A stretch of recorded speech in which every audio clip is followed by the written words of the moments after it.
Ramón Emilio Fernández Rubiera, Monchu y Luis Félix López Arbolella han formado en estas últimas 5 temporadas un cuerpo técnico de la selección Benjamín de Fútbol Sala de la Real Federación de Fútbol del Principado de Asturias con un currículum deportivo muy difícil de superar.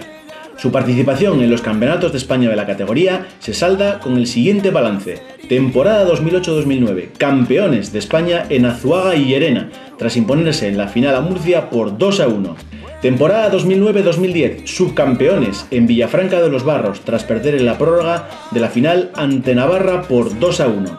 Temporada 2010-2011, campeones otra vez en Villafranca de los Barros, ganando en la final a Andalucía por 5-1. Temporada 2011-2012, campeones por tercera ocasión, esta vez en Ceuta, al vencer en la final a Madrid por 10-2. Y por último, la temporada 2012-2013, subcampeones en Peñíscola, en una final muy disputada en la que se perdió ante Navarra por 6-4. Impresionante el balance final. De 5 ediciones que han disputado, han logrado 3 campeonatos de España y 2 subcampeonatos. ¿Alguien da más? Entre las innumerables anécdotas que han tenido con los niños en estos 5 años, nos cuentan que, en una edición, uno de los jugadores estaba pendiente a la hora de las comidas de lo que dejaban en el plato sus compañeros para comérselo él.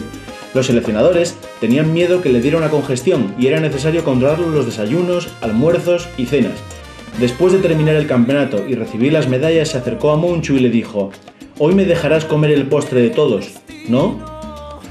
En otra ocasión, un niño se levantó de madrugada sonámbulo y se fue hacia la entrada del hotel intentando abrir la puerta de salida en pijama. El conserje le preguntó que a dónde iba y le dijo: «A dar una vuelta».